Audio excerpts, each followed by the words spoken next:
Good morning class. रिजीतन चौधरी महाविद्यालय से मैं आज आपके सामने बीए फर्स्ट सेमेस्टर में हमारा आज टॉपिक है पर्सनालिटी। ठीक है, यानी कि व्यक्तित्व। जैसे कि व्यक्तित्व आप समझते ही हैं।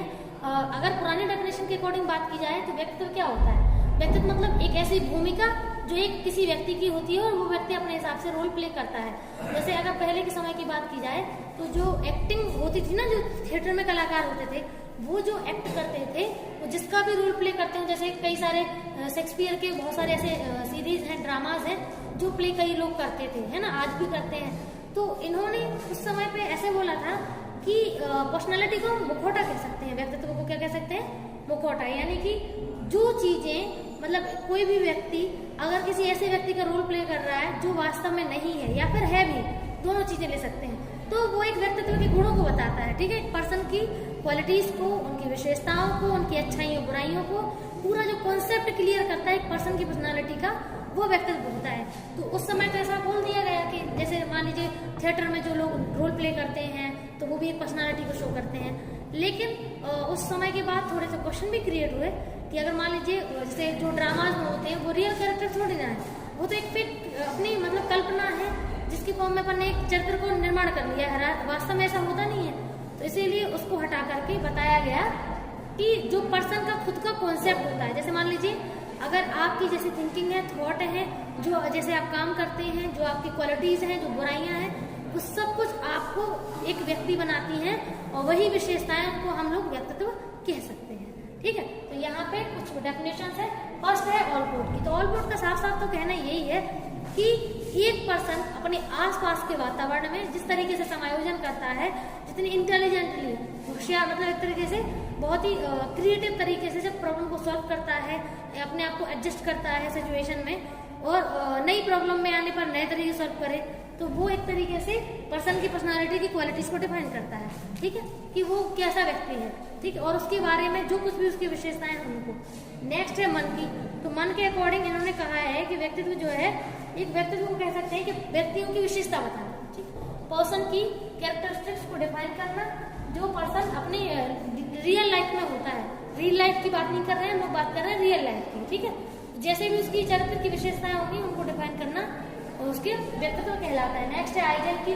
तो आइजेंक ने तो टाइप ऑफ पर्सनालिटी बताए हैं, जैसे इंट्रोवर्ट, एक्सट्रोवर्ट जो है आइजेंक ने ही डिफाइन किया है।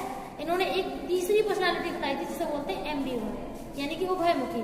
इंट्रोवर्ट को आप जानते हैं, इंट्रोवर्ट मीन्स वो लोग जो अपने में ही रहते हैं, शांत रहते हैं, लोगों से जल्दी मिल नहीं पाते, चुपचाप रहते हैं, अपने आप से ही मतलब रखते हैं, अकेला रहना पसंद करते हैं, अजनबियों से जल्दी बात नहीं कर पाते, वो इंट्रोवर्ट होते हैं। और एक्सट्रोवर्ट को जो जल्दी जिस चाहे से घुल मिल जाए, कैसे भी बात कर ले, पहली बार में ऐसे बात करें जैसे वो जानते हो अच्छे से, बाहर घूमना फिरना पसंद हो, जिनको बात करना बहुत पसंद हो। ठीक है, और कई लोगों से मिलना पसंद हो, घर में रहना पसंद ना हो, ऐसे व्यक्ति एक्सट्रोवर्ट होते हैं। तो हालांकि इंट्रोवर्ट एक्सट्रोवर्ट की थ्योरी जो है वो यूंग ने दी थी, कार्ल यूंग ने, लेकिन उसको ही अपने शब्दों में डिफाइन करने का काम किसने किया था? आइजेंक ने। ठीक है, तो इनकी वाइफ ने भी इनका काफी सहयोग किया है इनकी थ्योरी को देने में। तो इनकी वाइफ ने और इन्होंने जो थ्योरी दी थी, उनका इस थ्योरी का नाम था डायमेंशन ऑफ पर्सनालिटी। ठीक है, यानी कि व्यक्तित्व की उमाएं मतलब होता है कि किस दिशा की ओर व्यक्तित्व जा रहा है। या तो एक तो जैसे माइनस प्लस 2 पॉइंट होते हैं ना, या तो कोई चीज माइनस जाएगी या प्लस जाएगी, या फिर बीच में रहेगी, मिड वैल्यू में। तो ऐसे ही पर्सनालिटी होती है, या तो एक्सट्रोवर्ट होगी या इंट्रोवर्ट होगी, या दोनों का मिला जुला भाग, यानी कि जिसको बोलते हैं एम्बिवर्ट। ऐसे ही इन्होंने 2-3 टाइप और बताए थे डायमेंशन ऑफ पर्सनालिटी में। 3 टाइप ऑफ पर्सनालिटीज के अकॉर्डिंग इन्होंने 6 डायमेंशन दिए हैं। ठीक है, अगली है वॉल्टर मिशेल की। तो इनका भी कहना यही है कि जितनी भी पर्सन की क्वालिटीज होती हैं, जिन क्वालिटीज के बेस पर पर्सन को हम जांच सकते हैं, माप सकते हैं, वो उसका व्यक्तित्व कहलाती है। ठीक है, नेक्स्ट है बैरन की। तो इनकी भी कॉमन सी ही डेफिनेशन है। अब अगर हम बात करें संप्रत्यय यानी कॉन्सेप्ट ऑफ पर्सनालिटी की, कि अगर आपसे बोला जाए कि आप कैसे बोलोगे कि इस पर्सन की पर्सनालिटी ऐसी है, तो उसका कॉन्सेप्ट आपको समझना बहुत जरूरी है। पहला है गत्यात्मक संगठन। गत्यात्मक का मतलब है चलित फिरित, मतलब जो चीजें डायनामिक हों, एक जगह ना रुकती हों और हमेशा परिवर्तन करती रहती हो। जैसे आप हैं, आपका शरीर और मस्तिष्क जितना 2, 4 साल 5 साल की उम्र में होगा उतना आज तो नहीं है ना, आज आप लोग गोदी में नहीं आते हैं, है ना। क्यों? क्योंकि अब आपका शरीर भी बढ़ चुका है और आपका दिमाग भी बढ़ चुका है। ठीक है, छोटे में किसी चीज के लिए रोने लगते होंगे, नहीं मिलती होगी, लेकिन अब तो नहीं रोते हैं ना। क्यों? क्योंकि अब हमारा जो गत्यात्मकता है उसका गुण हमारे अंदर है, हमारा शरीर भी बढ़ रहा है और दिमाग भी, ठीक है। तो हम दिमाग से भी बड़े हो रहे हैं और शरीर से भी, यानी कि गत्यात्मक संगठन। संगठन मतलब क्या होता है? जब बहुत सारी चीजें एक चीज में, ग्रुप, ऑर्गेनाइजेशन, उसे संगठन कहते हैं, ठीक है। मान लीजिए अगर एक, जैसे मान लो चलो अगर आप हैं तो केवल एक चीज थोड़ी ना आपको आप बनाते, कई सारी चीजें हैं आपके अंदर, इतने एंगल हैं जो अगर जानने बैठेंगे तभी हम आपको समझ पाएंगे कि आपको वास्तव में आप किस प्रकार की पर्सनालिटी है, ठीक है। तो पर्सनालिटी तो बता सकते हैं, लेकिन ऐसे हम किसी के बारे में नहीं बता सकते हैं कि कौन किस प्रकार की पर्सनालिटी का है। हर एक अलग अलग थोड़ा बहुत डायमेंशन में सबके फर्क होता है, ठीक है।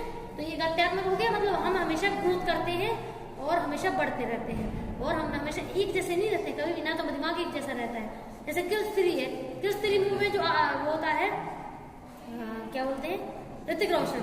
तो ऋतिक रोशन की शरीर तो बढ़ता चला जाता है, लेकिन क्या दिमाग बढ़ता है? नहीं बढ़ता ना। उनका दिमाग बिल्कुल बच्चे की तरह रहता है। इसका मतलब क्या है कि उनका गत्यात्मकता का जो नियम है, डायनामिक जो है, गति करना है, तो वो उनके शरीर के साथ तो चला, लेकिन दिमाग के साथ नहीं चला, वो बिल्कुल छोटे बच्चे जैसे रहे, ठीक है। ये हो गया। अगला है मनोदैहिक। तो मनोदैहिक का मतलब क्या होता है? मन और शरीर। मनोदैहिक यानी कि मन और शरीर में चलने वाली जो क्रियाएं हैं उनका कॉम्बो।